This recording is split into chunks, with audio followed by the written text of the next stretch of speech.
Ready to start the beer board meeting. I'm going to call to order the Farragut Beer Board for February 28th, 2019. First item on the agenda is the approval of the minutes. Second. All in favor, say aye. Aye. Opposed? Minutes have been approved. Next item on the beer board is the beer permit request. It's an approval of a Class 6 special occasion beer permit for the Farragut Business Alliance Taste of Farragut event. Yes, sir. This is the 10th annual Taste of Farragut Festival, and it is going to be held on May 3rd. All their information is in order, and the motion is to waive the $100 application fee and approve the special occasion beer permit for the Farragut Business Alliance Taste of Farragut event, May 3rd, 2019. Move to approve. Second. All right, do we have a representative here? Would you step to the podium and give us your name and home address? Wait, before you start, can we have the door shut so we can have some quiet in here?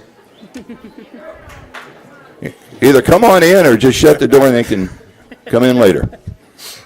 All right, yes, Herc Ligdis. My home address is 1757 Redgrave Road. I'm the former board chair of the Farragut Business Alliance. The executive director could not be here tonight. He's at another event on behalf of FBA. Okay. All right, any questions, comments? No. Herc, did you come pre-workout or post-workout? I came post-workout, Okay. but I sprayed down with some deodorant before I came inside the door. Great. I didn't want anything to get in the way of us getting approved. But So. we have a bunch of teenage boys in here, so you're good. They still smell better than I do after a workout. I have no questions. All right. All in favor, say aye. Aye. Opposed? Very good. Got Thank you your very permit. much. Thank you. Appreciate it. All right, next, approval of a Class 6 special occasion beer permit for the Pinnacle at Turkey Creek Sounds of Summer event. Yes, sir. This is also a special event permit, and all their paperwork is in order. And the motion is to approve the special occasion beer permit for the Pinnacle at Turkey Creek Boys and Girls Club Sounds of Summer for May 17th, June 14th, July 19th, and August 16th from 8 to 10 p.m. Move to approve. Second. Do we have a representative? Anybody here to speak? Would you please step to the podium? Did I see someone have waving their hand? Oh, Oh, she's like, man, I got Nobody here? all these people. Here she comes. No? No, somebody different. all Okay, right. Move to approve. We have first and I think we have a motion and a second, right? We've second. Yeah. Yeah. No further comments or questions? All right, all in favor, say aye. Aye. Opposed? Motion passes. Is there any further business for the beer board? No, sir. If not, we're now adjourned.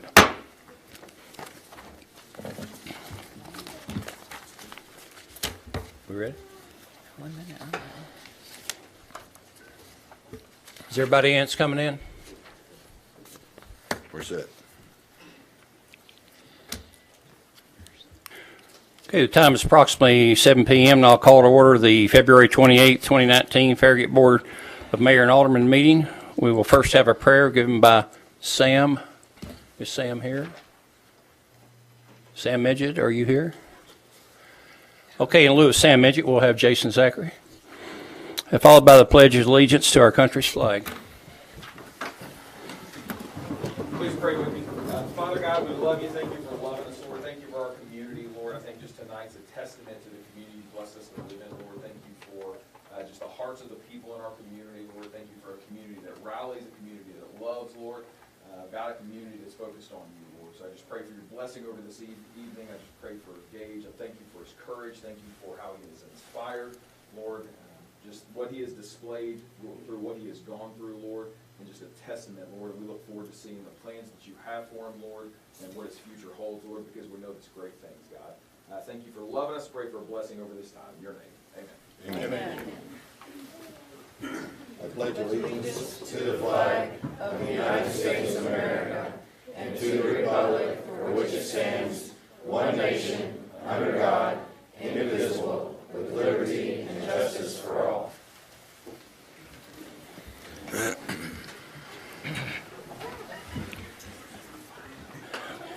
Okay, next will be the agenda. Do I have a motion to approve this meeting's posted agenda? I'll move. Wait a minute. Do we have to? Excuse me. We've Wait just a amended, minute. yeah. Along with the changes? Oh, there are. Move to approve. Okay, Yes, sorry. the changes we have tonight, we've added one item under the mayor's report, and that's for the rural metro, and then we have item 6 E, which is emergency contract for Sedgeville subdivision stormwater pipe repairs with Whaley Construction. Move to approve the amended agenda, please. I'll second it. All in favor, say yes. Yes. The motion to adopt the posted agenda along with the changes for this meeting has been approved. Okay, the mayor's report. Let's see, we will have first hear from the community council. Do we have someone here for the community council? Health Council? Community Health Council? No, we do not. Okay, then we will move on to Rural Metro. Vice Mayor Pavlin. Before I introduce Chief Harnish, I did want to make a mention of the event we had last week from the singer-songwriter event. That was very well attended. Karen from our tourism department put that together, and I don't know if any of you in the audience, well, most of you wouldn't have been able to come because most of you are under 21. But it was a wonderful event. It was an example of what we're trying to do in our community with our visitors, is just to celebrate what's already actually going on in our town. So I hope more great things come out of Karen. She's doing a great job as our visitor in our visitor board. Jerry, Chief Harnish is here. He is with Rural Metro. He has been the chief for 12 years now. Runs a very, very wonderful organization. You guys are doing great stuff. I got an opportunity to tour their the heart of what goes on, and it's very complex and it's amazing the system you guys have built over the years. And our town is very well served by Rural Metro, and Chief Harnish is about to explain why. Well, thank you for your kind words. Let me say before we get started, obviously the community has been through a very stressful event. Fortunately, we live in a community where people think these things through and cooperate. So as difficult as it may have been to get around, we were able to maintain the loss of life, at least to the one person who died Sunday morning. Obviously, the property damage is what it is. We still have crews out doing damage assessment. I know a number of people think, well, you didn't come inside my house. And that's not what we're doing at this point. We're simply collecting information so that the county can refer it to the state and the state to the federal government, because that will make the community eligible for disaster assistance. From time to time, we think it's important to come to the mayor and board of aldermen and report what you're actually getting in terms of emergency service. If I could have the next slide. This is your report card. There have been no deaths in the town of Farragut in this century due to fire. If you look at the South region, that figure is about 12 per million people. What that would translate to is, in the town of Farragut, if you were experiencing the same loss of life, you would have a death about every 4 years. So the fact that it hasn't happened in 18 now is significant. Loss per capita is the loss of property due to fire. This is from your 2018 results. The comparison data is for the South region for the past 5 years. So again, the town's loss of property due to fire is less than half of the region. And so what do we attribute to? I would love to take credit for all of that my men and women are so effective on the scene, and they are, and that does help reduce loss. But one of the biggest reasons why you have no loss of life and very, very little property loss is because your attention to code and enforcement. And so if you look at the last metric there, the number of fires per 1,000 people in the town last year was less than 1. But for the region, it's 4.5. So when you've got statistics like that, you're going to have good results. And you don't pay a lot for these results. Now, one of the benefits of being a progressive, prevention-oriented community is an ounce of prevention really is worth a pound of cure. In this case, it's worth $120 per capita. So the cost of service is around $67. Even if we included some of the other allied agencies, it would still be considerably less than $70. To compare that, I looked at the largest 10 jurisdictions in Tennessee, That value is nearly $200 per capita, and also the closest 10 municipalities, or at least those that post this information online. Now, I have to say the closest ones are skewed somewhat by Gatlinburg, because Gatlinburg has to have a fire protection system that protects tens of thousands, even though the year-round residential population is less than 5,000. So that kind of skews the data when you're only looking at 10 cities. All right, what's the next slide? Responses for 2018. You can see that the vast majority of the work that we do in the town has to do with medical emergencies. So that's why both of the engine companies in the town have paramedics on board, and that's one of the reasons why we staffed and added an ambulance, is because fires are relatively infrequent, less than 2 per month. Medical emergencies, though, are a daily occurrence. So I think that kind of brings us to the end of this. Last slide. Does anybody have any questions at this time?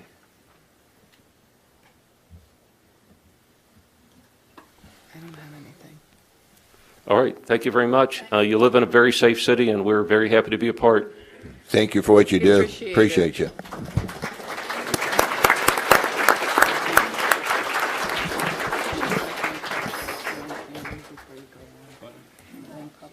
Go ahead.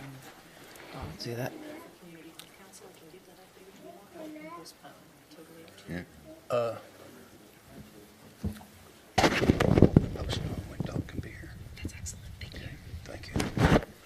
Before we move on to Drew, I wanted to just thank our Public Works department and our engineering department. This has been a very trying week, and they really rose to the occasion and shined throughout all of the emergency itself and then the aftermath of dealing with some of the issues that we're having on some of our roads. So I really wanted to give a shout out to both of those departments for their hard work. I agree.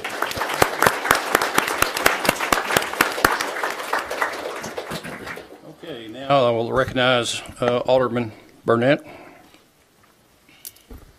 Thank you, Mr. Mayor. So very exciting, fun night. Thanks everybody for being here. We're here to honor a special teammate, a special friend, a special member of our community. I'll just let you know I'm a crier, so just kind of prepare yourself. But everybody's got Gage stories, and I had a pretty neat Gage story from early this year. So one of my sons, Moses, played football for another program a year ago. So this year decided to go play for Farragut. And I coach another football team, so I couldn't be there for his first practice. First day of school, first practice, it's a big deal, right? You're going to find some friends to talk to, find a warm face or a cold face even. You never know. It's my job as a dad to worry. But so I rush over there. I get there at the end of practice, and I'm like, buddy, how'd it go? Man, I made a new friend. His name's Gage. So I said, okay, well, I don't know who that person is. So I was able to come to the following practice, and like a nosy dad, I'm just out there watching. I'm like, hey, who is this Gage kid? My son met him. I said, oh, he's the quarterback. He's the captain of the team. He's the big dude on the team. Like, everything goes through him. And I thought that spoke a lot for a new kid to come out to a team, engage, to reach out, to form a friendship early on. That meant a lot to me. So, before we move on, I just tell you, Gage, I'll tell you something you probably already know, but when your diagnosis came out, we were all pretty surprised, shocked, a lot of emotions. But I can tell you that nothing surprises God, that there is no surprise, nothing in the future, nothing in the past. He holds the present in his hand, and you can take comfort in that, and I know you know that. And a verse that comes to mind is Jeremiah 29:11, for I know the plans I have for you, declares the Lord, plans to prosper, not to harm, plans for a hope and a future. And that doesn't always mean it'll be easy, but it means he's always in control, and you can trust him on that. So first off, I wanted to recognize some special people from the Farragut athletic community. Is Coach Courtney in the C back there? Coach Courtney, head coach of the state champion Admirals.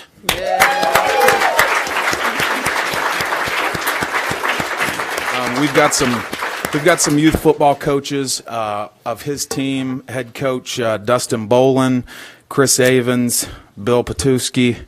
I just butchered that, I know.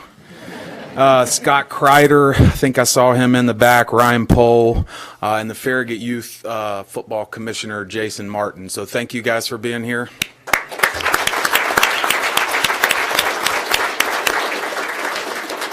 And I also see some in the back, some Farragut High School football guys. Thank you guys for coming out and supporting.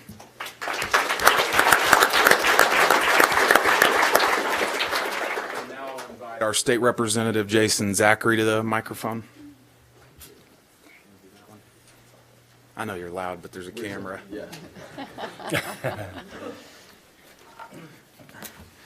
Thank you, Alderman Burnett. Thank you. It's still weird to call you Alderman Burnett. Thank you for the invitation to be here. Where is Gage? I've actually never met. Okay, there he is. All right, I just want to know who, because I've only seen your picture, so I've never met you personally. Well, I'll be very, very brief. Alderman Burnett had reached out to me, asking me if I'd be willing to come, and it didn't even cross my mind not to attend. So I literally just got back from the Capitol, swung through Chick-fil-A to eat some God's chicken so I could be here with you. So it is my honor to be here to honor you. On behalf of the state of Tennessee, I literally, about 20 minutes ago, got off the phone with the governor and told him I was coming here. So on behalf of the state of Tennessee, on behalf of the governor, on behalf of the House of Representatives, we admire your courage, your perseverance, your strength. And man, as Alderman Burnett said, the Lord's got great things in store for you. To go what you have gone through and to look like you look and be ready for what comes next. Man, I'm excited about what the future holds, and I can't wait to see the difference and the impact that you make in our community. Because look at what you've already done. Look at the people that are here to support you. Man, this is just the beginning. So I'm excited and fired up for you. And so on behalf of the state of Tennessee, I wanted to read this. We had an official proclamation drafted for you. So I want to read this real quick. It's got a bunch of whereases in it, but just hang with me and we'll go quick. So if you'll indulge me, let me read this just briefly. Whereas it is the privilege of the members of our legislative body to recognize those exemplary Tennesseans who display bravery and inspiration to all. Whereas one such individual is Gage Kirby of Farragut, a young man who in the face of great adversity has exhibited courage and tenacity beyond his years. In his honor, the town of Farragut and the Board of Aldermen are declaring February 28th, 2019 as Gage Day, a most befitting recognition of Gage's remarkable resilience during the diagnosis and his treatment of cancer. Whereas currently a fifth grader at Hardin Valley Elementary School, Gage has been battling a rare form of brain cancer for which he's undergone multiple surgeries and proton therapy at St. Jude Children's Research Hospital. And whereas since the time of his diagnosis, Gage Kirby has shown a rare strength that has inspired all who are fortunate enough to know him, including his grandfather Joe Kirby, his sister Riley, his football teammates with whom he has played with for many years. Whereas since the age of 4, Gage has been passionate about football. He's currently the quarterback of his Farragut Youth Football 10U team. And whereas Gage Kirby's indomitable, I knew I was going to butcher this word. I read over this like 3 times and I knew I would butcher it. Indomitably, and I don't know why legal puts these words in here, indomitably has also inspired many well wishes from individuals across our state, including University of Tennessee football players Juwan Jennings, Jarrett Garantano, Todd Kelly Jr., Jordan Allen, and many others who had visited him during his stay at the hospital and at home. Whereas Gage Kirby's determination in the face of his diagnosis is indeed an inspiration to all. I, Glenn Cassidy, Speaker of the House of Representatives of the 111th General Assembly of the State of Tennessee, at the request in conjunction with Representative Jason Zachary, do hereby proclaim that we honor Gage Kirby as a state of Tennessee on Gage Day in Farragut. We commend him for his bravery, his tenacity, and his fight against cancer, and we extend our best wishes for much health and happiness in the years to come. Gage, we're proud of you. On behalf of the state, we're proud of you.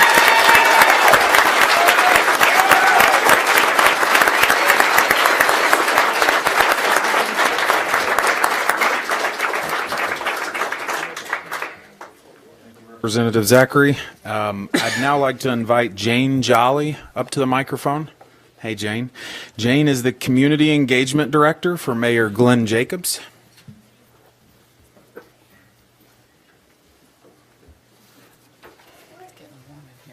Well, Gage, I want to take your Bible verse a step further because Jeremiah 29:11 does say that God has a plan. But if you keep reading the next couple of verses, it says he has a plan for those who seek him. So that's my challenge for you, is to seek hard every day after that plan that God has for you. Stay focused and stay faithful. Mayor Jacobs regrets that he couldn't be here with you tonight because, as many of you know, he's kind of an athletic person and really has a heart for kids and for athletes. But he sent a letter that he asked me to read and present to you. It says, "Dear Gage, it is a joy to join your family, friends, teammates in this community to recognize Gage Day. Participating in sports is more than just physical and social activity. It also builds skills in teamwork, bolsters self-confidence, imparts time management, promotes respect for authority, and teaches you how to win and how to lose. While losing is never the objective in a competition, it still teaches you to change strategy, adjust, and overcome. The qualities learned during your years of youth football most assuredly aided your perseverance during your brain cancer diagnosis, treatment, and recovery. There is no doubt that you have encouraged others while also giving them confidence and hope. I applaud your resilience, and I look forward to following your future endeavors. Sincerely, Glenn Jacobs."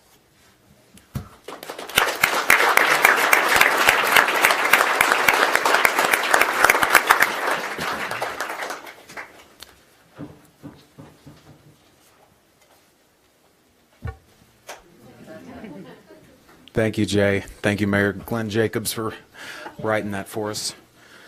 So now we come to the proclamation, Gage. Okay? I don't sweat for a lot of people, but I'm sweating for you, buddy. Okay? All right, so I got a bunch of whereases, too. Whereas Farragut, Tennessee is a community which chooses to shine a light and celebrate individuals within its community who rise above in order to make a difference and encourage others within the community. And whereas Gage Kirby has been playing football in the Farragut Youth Football Organization since he was 5 years old. And whereas Gage played flawlessly against West 2 weeks after having his first brain tumor removed.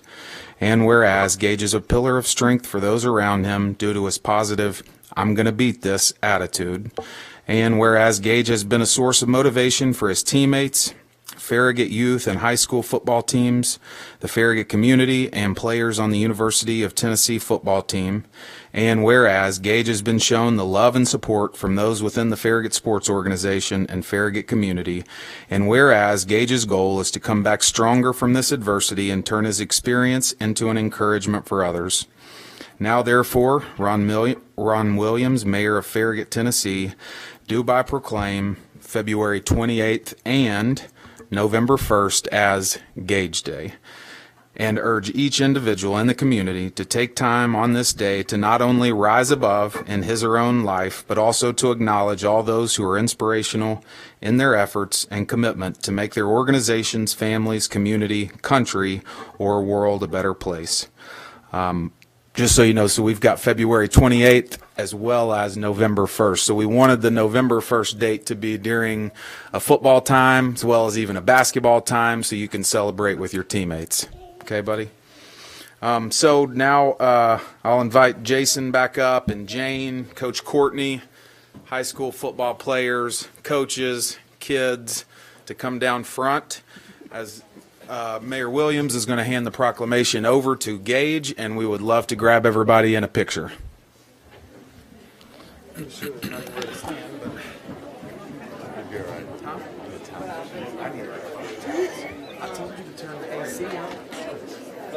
better get down there so you get the bill.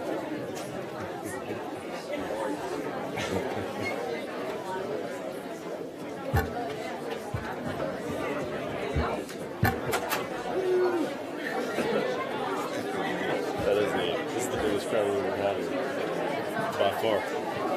I had no idea. I think it was 20 or 30. Wow, yeah.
Sorry.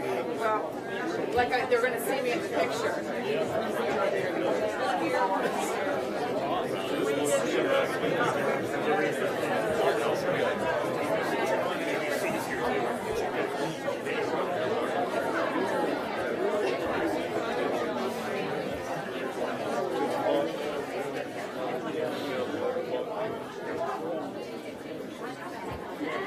Turn the arrow. It was on 75. Well, no, it was supposed to be 72, but it was 75. I put it to 69. Sam Logan, get down there. Now. You're going to get a B in science if you don't get down there.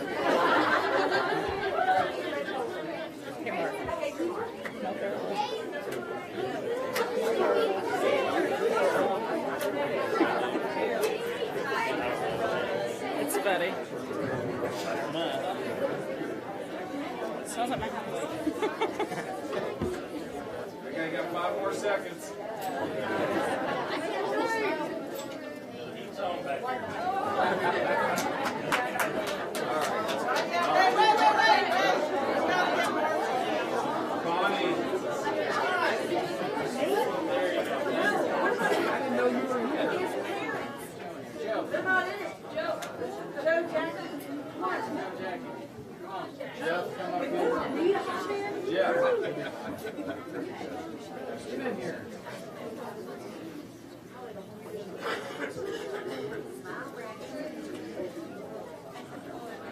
These pictures. Thank you. I just sat down, I thought.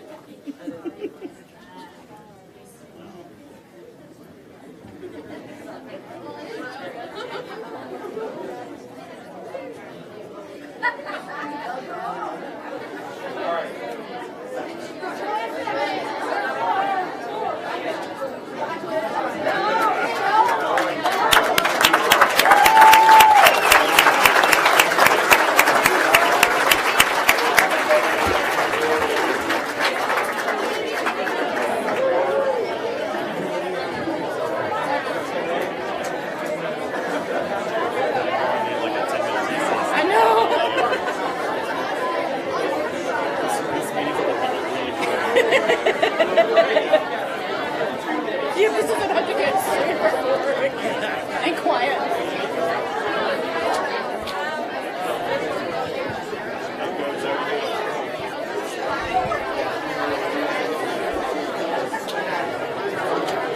I'll have to look. I don't think I do.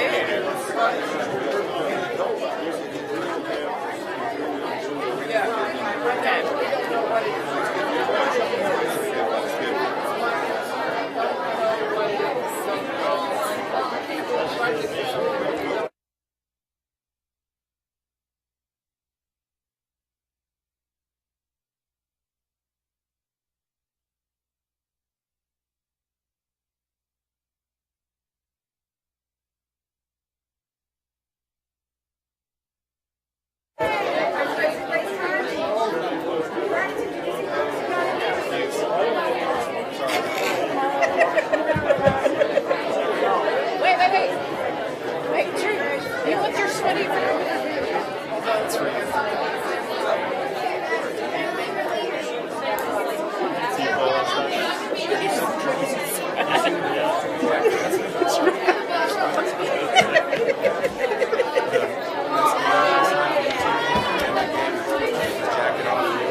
Thank you.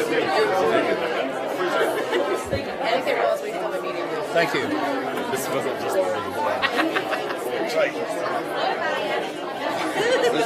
Must be for the little people.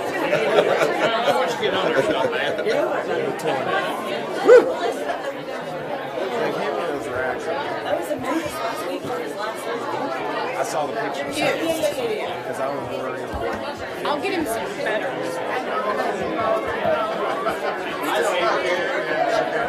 No, she's getting somebody from a practice. Was coaching that one game. He was soaking wet. Colors, or else it just shows through like this. Oh, dude, I'm so hot. And these should be just separate. This is too big a deal.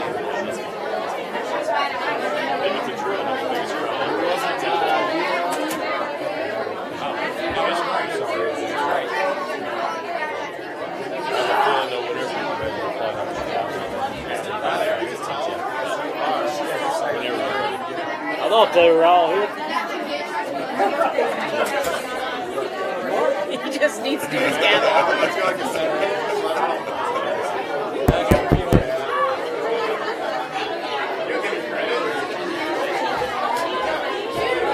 They seriously.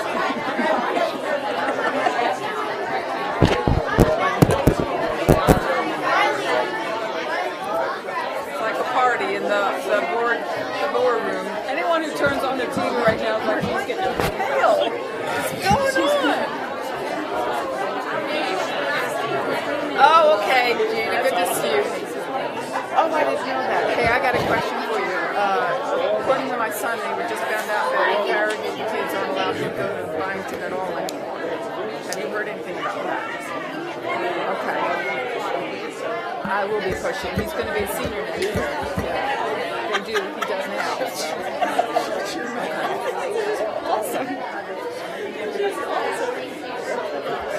I appreciate that. But thank you for reintroducing. I would never put the two together.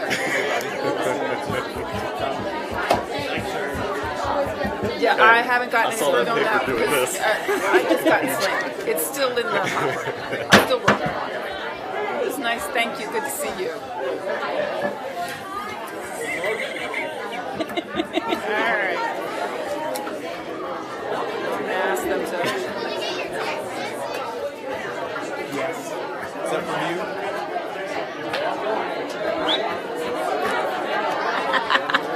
Hey guys, could you guys, if you want to stay, take it out in the. We've got more of our meeting to go. But you gotta get. Yeah, I'm gonna meet you. Are you taking Moses? Arms. Can you? Who's Sergeant of Arms? I'm from Jersey. I'm about probably as close as you're going to get, but. Sergeant Arms, he's out today. Is he? Okay, now, folks, we are Are you on? going to go with approval minutes. Are there any changes to the posted February 14th, 2019 meeting minutes? I'm going to move to approve. I'll second. Motion to approve. All in favor, vote yes. Yes. Yes. Motion to approve the posted minutes has been passed and will be recorded as official minutes of the February 14th, 2019 Farragut Board Mayor and Alderman meeting.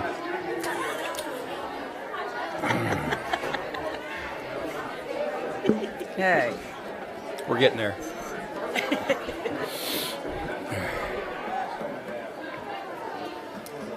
On the other way. It's very fun. Thank you. By the way, folks, that'll be on WATE, it looks like. Yes. Probably on tonight's 11 o'clock news. Okay, next will be ordinances. We have two ordinances to consider tonight, both of them on the first reading. Ordinance 18-16, an ordinance to amend the text of the Farragut Stormwater Management Control Ordinance. Ordinance 516 as amended pursuant to authority granted by Section 13.4201 Tennessee Code, annotated by amending Chapter 111 Stormwater Management Control, Article 1, Section 111-1, definitions to add aid, definition to Article 2, Division 2, Section 111 required to change grading permit requirements, and Article 4, Section 111-150, general performance criteria for stormwater management to identify additional criteria for select sites. Okay, who's reading it? Lori, there you are.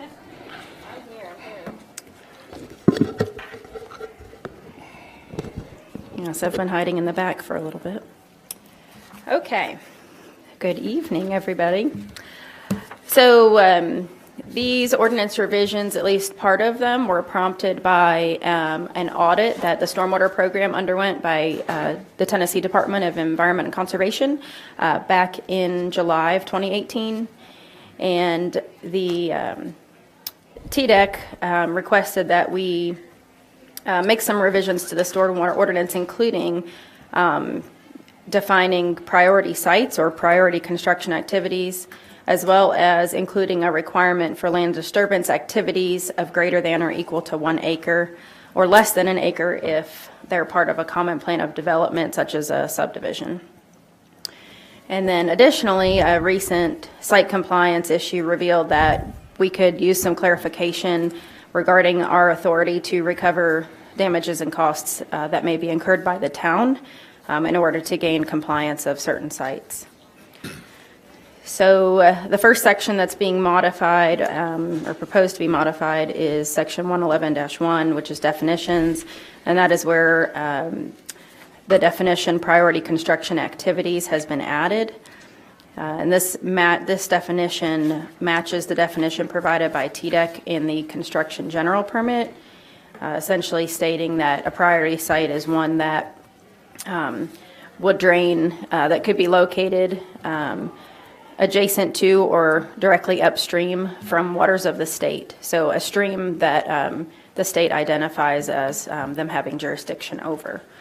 So that would be the definition of priority construction activity. The next section that has proposed modification is Section 111-111, grading permits. This section was modified to require sites disturbing an acre or greater, or less if part of a common plan of development, to obtain a grading permit. The majority of sites that we have now, that we require grading permits for now, already fall under this because a lot of them are required to provide a site plan or have a preliminary plat. This just specifies that acreage of disturbance. Really the only sites that would be impacted by this and having to get a grading permit if this was approved would be, for instance, a large single-family residential on a single parcel. So you're looking at, one parcel of land that's going to disturb over an acre, because currently those may not have to officially get a grading permit, but they do already have to get coverage through the construction general permit. So that would be a small change there. The next section, 111-150, general performance criteria. This section, we just added item 7 on this to clarify that those sites that are considered priority construction sites would have to undergo similar inspection processes as those that would require grading permits, because it is possible that a priority construction activity could be disturbing less than an acre but is draining into a stream or upstream from a stream. So therefore we want to make sure that those sites are getting proper inspections. And then the final section that we're proposing have modifications is Section 111-60. This is the section that we've amended in response to the recent issue we've had regarding compliance on a site.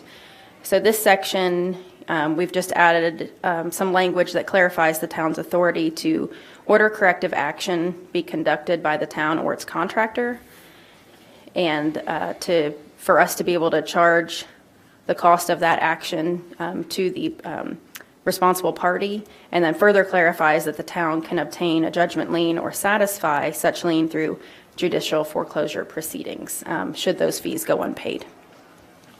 So that is the complete summary of the changes that we're proposing. I'm going to move to approve. I'll second. Discussion, I want to thank you. I think that strengthens our program tremendously. Anyone else have any comments? I have none. None? Okay, I have a motion and a second, and I'll now call for a roll call vote. Alderman Burnett. Yes. Yes. Alderman Pavlin. Aye. Mayor Williams. Yes. Thank you very much. Jersey.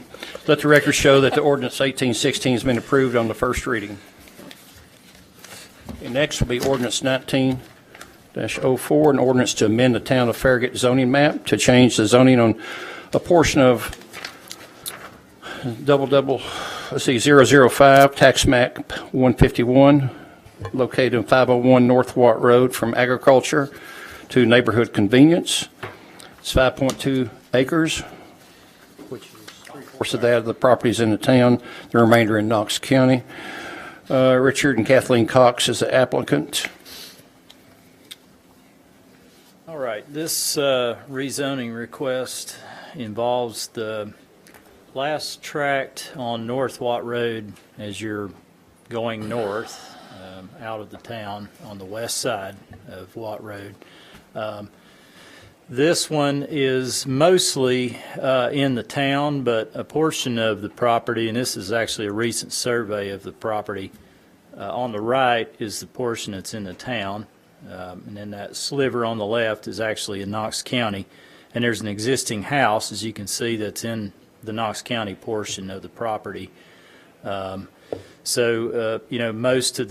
Obviously most of the land, after the survey was done, we found that most of it was in the town of Farragut, and apparently there's not any that's in Loudoun County, or it's very minimal, because that was originally suspected as well.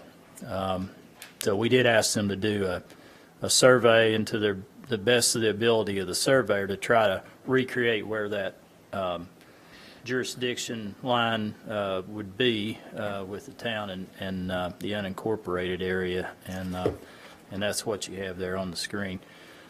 This particular rezoning request comes from really some activity that our Comprehensive Land Use Planning Steering Committee had worked on the past few months. We had this group identify certain priority areas of the town where they want to see development. We want to be careful with how those areas of the town develop. As part of that, we looked at the North Watt Road corridor as the first priority area. And some things that came out of a public meeting with the community that was pretty well attended was a change to the future land use map, and that's the future land use map there on the screen. And one of the things on this property prior to that exercise and the change to the land use plan map as recommended by the community and the Planning Commission, that property was originally open space and medium density residential, more or less apartment, envisioned for being apartments. And then as a result of the modifications from the Planning Commission, it is now mixed-use neighborhood. That's what that purple is. And a lot of that corridor actually was specified for mixed-use neighborhood rather than medium-density residential. And also, that group, the steering committee, worked with the staff on developing some ordinance amendments, and we created a new zoning district, neighborhood convenience commercial district, to provide for a different option of commercial and office development. It's more of a smaller footprint, kind of a neighborhood scale, a non-residential district that could transition well with lower density residential, You actually have the option of having residential within the neighborhood commercial zoning district as a transitional element. So this particular rezoning request, when it came through the town, was for this new neighborhood convenience commercial zoning district, which, as you can see from comparing that to the future land use map, it is consistent with the recent changes that were made to the future land use map. And so therefore, we feel that the rezoning request is a good measure for that portion of the town. It is consistent with the input that we received from the community and the changes we made to that corridor with the future land use. And when this was presented to the Planning Commission for their recommendation in January, they unanimously recommended approval of ordinance 19-04. And the staff recommends approval of that ordinance on first reading. Do we have anyone signed up to speak on this particular? I'm going to move to approve ordinance 19-04 on first reading. Second it. Discussion? I have none. I have none. None? Okay, you have a motion and a second. I'll now call for a roll call vote again.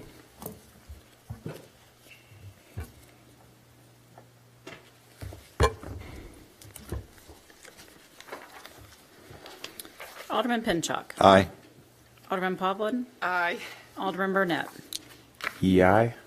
Mayor Williams. Yes. Bit of both. Okay, let the record show that ordinance 19-04 has been approved on the first reading. You did that from half, was it? Okay, next will be business items. We have 5 business items on the new agenda tonight. We'll start off with approval of purchase of museum exhibit case. Many of the cases in the Farragut Museum are hand-me-downs from other museums or were purchased a long time ago by volunteers and are not really made of archival quality materials. These types of cases are often used for displaying trophies or jewelry or retail and not necessarily artifacts. The museum would like to purchase another case for the third museum, our Bill Dunlap Gallery, for our updates. This will be the 4th case we have purchased. The last case was purchased in 2017. The case that we are proposing is part of a larger group of cases in the Metro's showcase design and are ideal for exhibits and will allow us to expand the theme in the upcoming years. The museum has chosen Gaylord Archival Supplies as the maker for several reasons, but mainly because Gaylord cases are made from archival quality materials. What this means is that each case is built solely of archival materials from the laminate basis and collars and linen-wrapped mounting decks. Many of the inserts associated with the Metro line are interchangeable. This proposed case is a replica of the last case that we ordered and will serve as a bookend on one of the exhibit walls or can be used in the center of the Gallery 3 back-to-back as needed for a special exhibit. The price of the case is $10,174.50 plus $1,290.44 for shipping, inside delivery, and power gate for a total of $11,464.94. I'm going to move for approval of purchase for Metro Gramercy Exhibit Case 72 for a total of $11,464.94. I'll second it. Discussion? I have none. No. I have none. Okay, I have a motion and a second. All in favor, vote yes. Yes. The record show that the motion was approved. Thank you, Sue. Okay, next will be approval of the Town of Farragut History Film Production Contract. The town and the Farragut Museum recently completed working with Keith McDaniel on a very well-received Farragut Concord history documentary. During that process, it was clear that there are many tales to tell of several different subject areas that were just briefly touched on during the history project. And one of those areas is the history of the founding in the first 5 to 10 years of the town of Farragut. The town is in a very unique position. We have the opportunity to record from actual participants how the town was formed and all the trials and tribulations that went on during the first 5 to 10 years. To celebrate our 40th anniversary, this film would be a gift for generations to come. The project is expected to take 48 weeks from the date of the contract award, which puts completion March 2020, and includes up to 10 oral histories. Also included in the contract is a 10-minute condensed version of the film that could be shown in the museum or at events, etc. The oral histories done professionally are priceless to the museum, and small clips of these can be used in the interactive parts of the museum in the future. We would sell the video in the gift shop. Julia Parham, the Historic Resources Coordinator, and I will provide the information, photos, and access for Mr. McDaniel, and we'll also work with a small committee to approve the script. So we are requesting approval on a film at $25,000, $20,000 in this fiscal year, and $5,000 for the next fiscal year. Going to move for approval of contract with Keith McDaniel to produce a Town of Farragut history film in the amount of $25,000. I'll second. Discussion?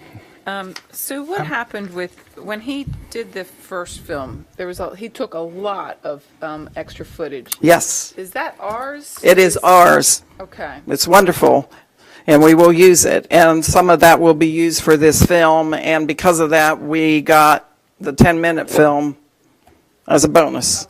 Great. So, All right. Mr. McDaniel's here, back here. If you have any questions for him, he'll be glad to come up and answer. I think what we're looking to do in this film is very exciting, and I think we don't need to wait longer. As you know, those first 5 years of the town are a while ago now, so I'm excited about it. I like some of the other films that he's done, especially the history of Concord and Farragut.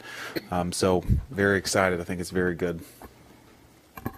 Well, so this won't be ready by our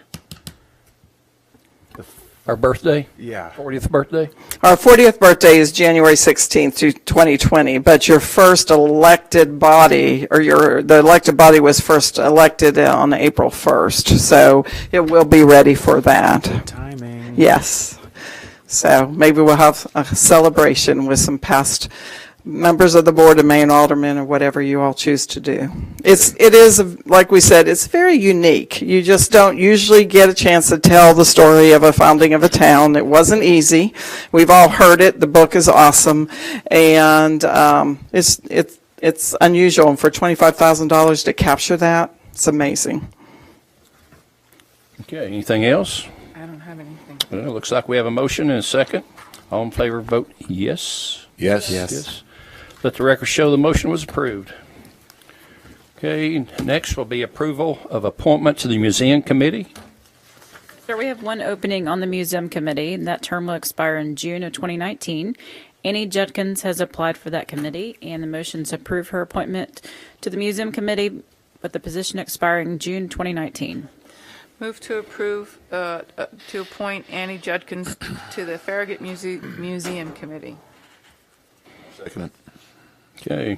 Allison, Allison, this is somebody else's term she's finishing up? I think we've had two. We had one that moved out of town. Okay. Like away, not just out of town. And then another one that resigned, I think, for health issues. Okay. So there we have two positions available, but we had one that I think she's a docent currently, and she'd already applied the last round, and so we had her available to fill that position. So she'll be available, this is not her term, she'll have two, because we have term limits. Right. So this will expire June of this year. Yeah. And so she'll technically, I guess, be Then she eligible can start for up two more. Okay. Just making sure. That's all I had. Okay, I attended the last museum committee meeting, and she was present. She's very interactive in the discussion. So, okay, we have a motion and a second. All in favor, vote yes. Yes. Okay, let the record show that the motion was approved. Okay, approval of proposal from Crook and Company for acquisition services for right-of-way on Virtue Road. Darrell? Yes, in your packets is a proposal from Crook and Company for the acquisition services of right-of-way on Virtue. You'll recall Virtue Road, that project is the widening of Virtue from 700 feet south of Kingston Pike to about 2,200 feet south of Broadwood Drive. Our engineering consultant is nearing completion of the right-of-way plans and would like to go ahead and get started with the acquisition process so that we will be ready for construction next year. The proposal before you tonight, based on 12 tracks on the project, has a lump sum fee of $43,800.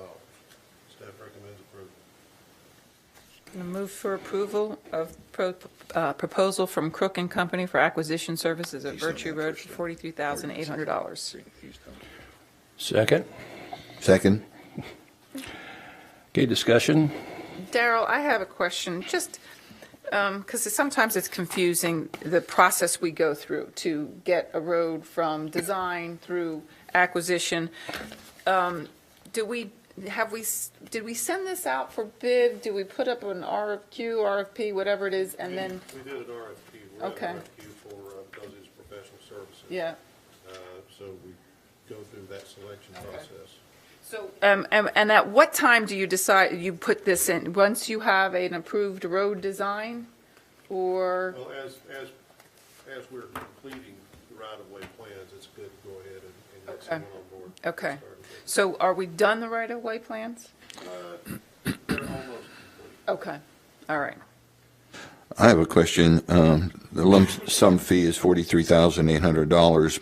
The next line says client shall pay contractor for additional services that may be requested by the client beyond the basic services in accordance of the hourly rate. Is there some limit? Is there some before it has to be approved by the board again? I mean, With any supplement, I would bring it back to you guys. Since this project, the acquisition is fairly minor on each track. Yeah, we really minimized it. Using a kind of a modified process that is allowed for minor acquisitions. They don't create formal appraisals for each track. It's a little cheaper, doesn't require additional reviews.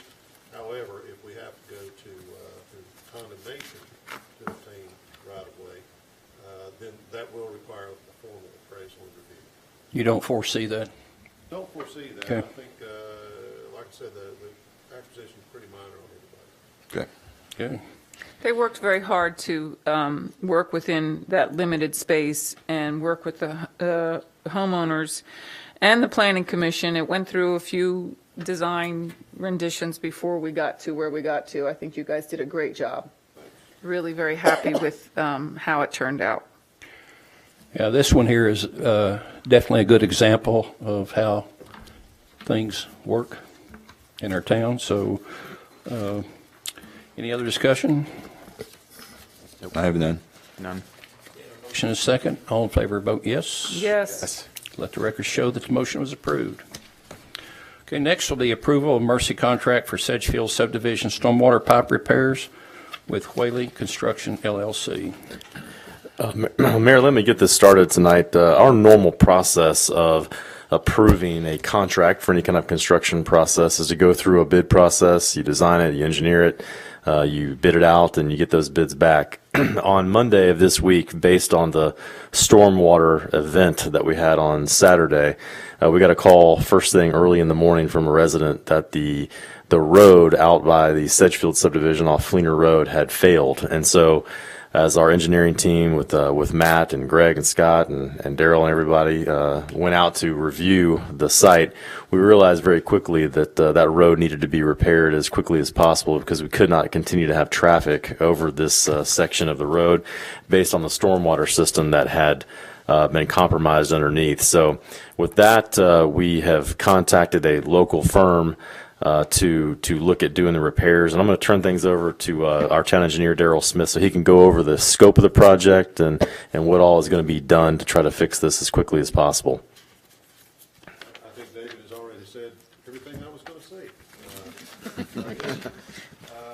This project, it definitely is a situation that we need to go ahead and replace the pipe as soon as possible. The pipe it's a 60-inch corrugated metal pipe. A portion of the bottom of the pipe has rusted out, and water has run within the pipe trench on the outside of the pipe and eroded the materials around it, creating voids. It's complicated by the fact that the pipe is 14 feet deep. It's a project that, if it were a smaller pipe, we would just get Public Works involved, but we want to replace it with concrete pipe because it does have water flowing through it on a fairly regular basis. It's an actual stream right now. I've seen it dry, but it often has water in it for days after a storm.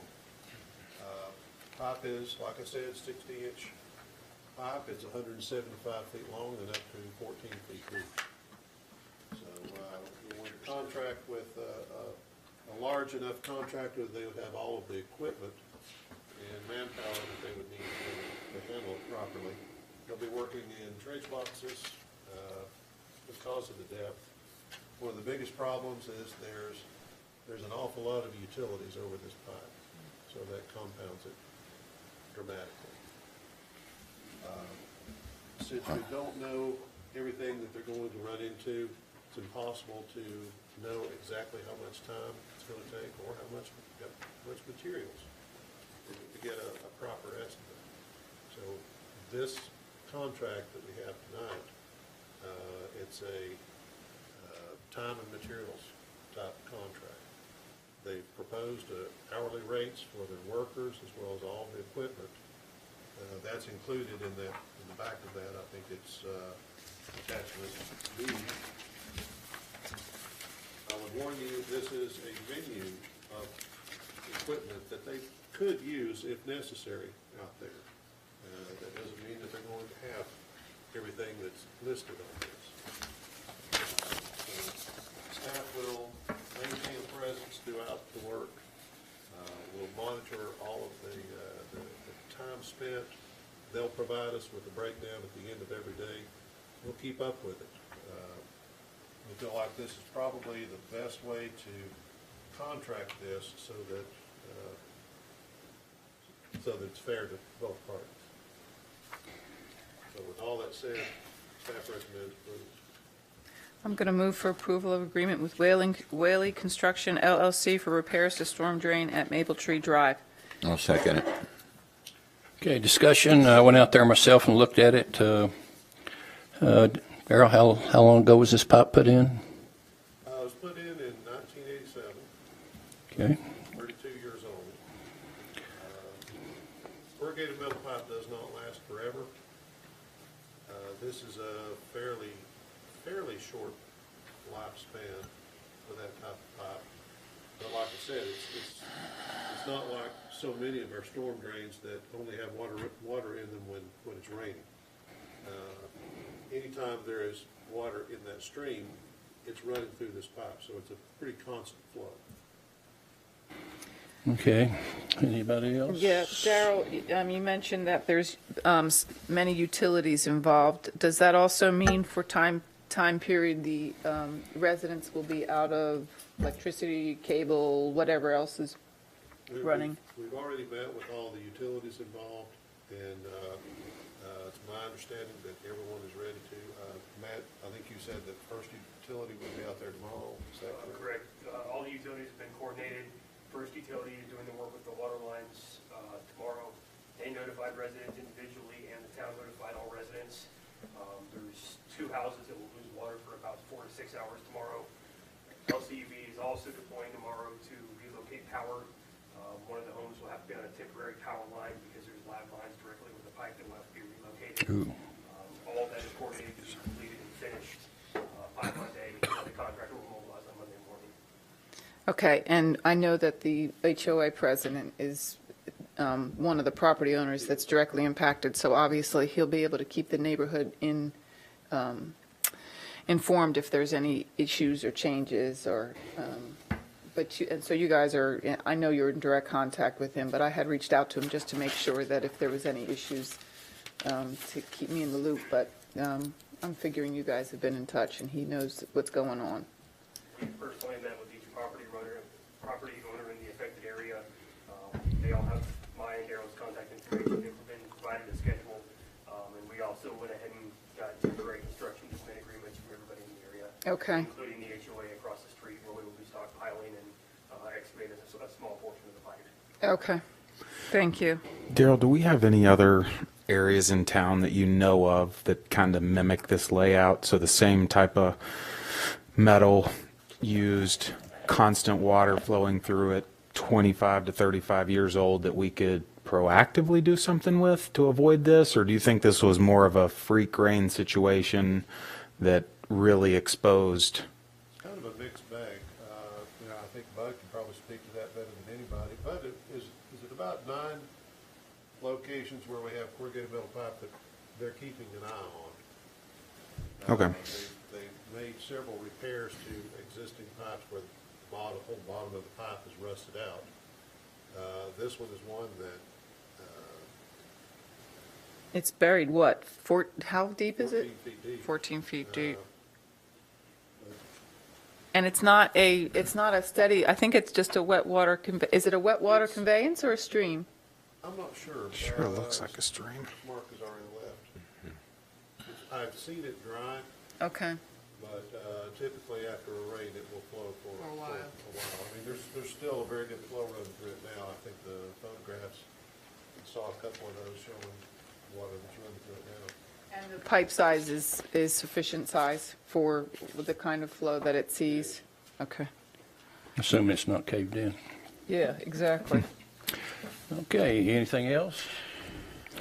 I think this is a very good example of why subdivisions need 2 entrances.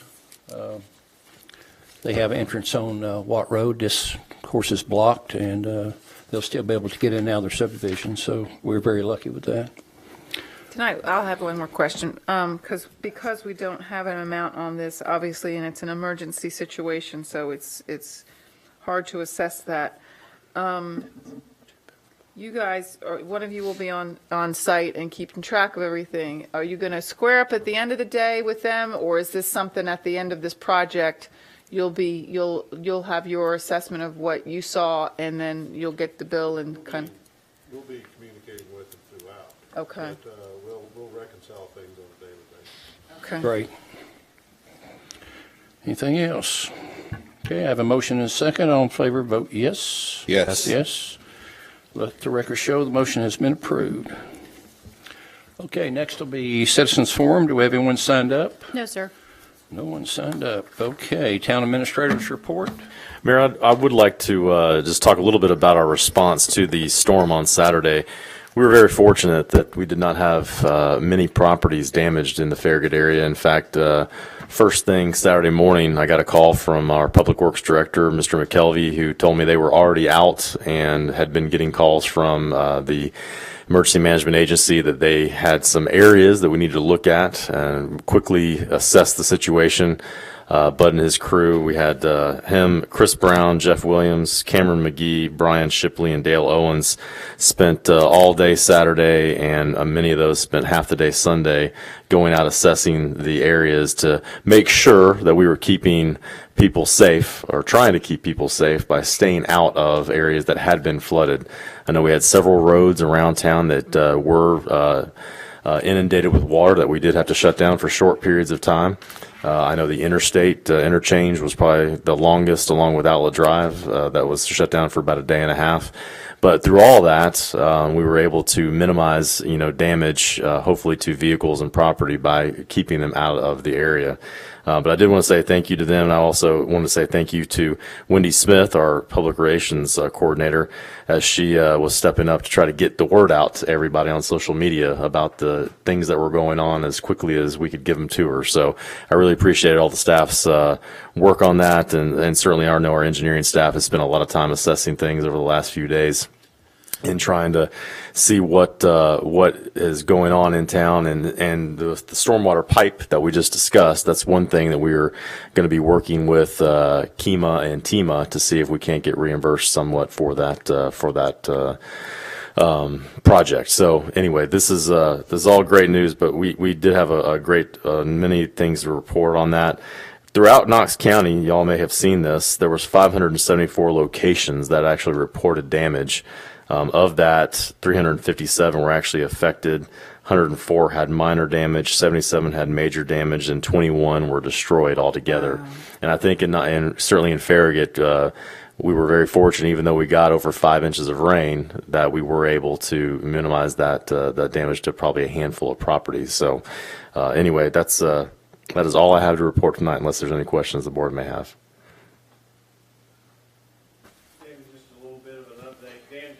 Come on down. Come on, bud.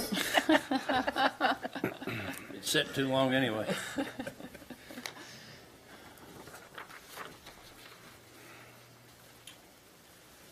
Just a little update. Dan Johnson was our EOC representative for the town of Farragut, so we were also in communication with him so that Knox County Sheriff, everybody, Rural Metro knew what was going on in case we needed something immediately. I kept him updated. He kept me updated. And then also want to report that this afternoon, Everett Road, which was totally and completely shut down, has traffic moving on it again. Our barricades have been moved off. We've picked them up. And so I don't know what the road surface looks like, but they do have traffic moving on that road right now. So they were able to fill up the slope part of it and... Yes, ma'am. I was out there on Tuesday and Wednesday, and they had a little incident to start with, which was kind of interesting. I'm glad I wasn't in the middle of that one. But yes, they built the shoulder of the road back up with what they call shot stone, and some of it's as big as this podium, down to about 2 foot diameter. So they built that shoulder back up, and then the road itself, they were going to do a geotextile type material after they cut it out, and then build the road subsurface up off of that.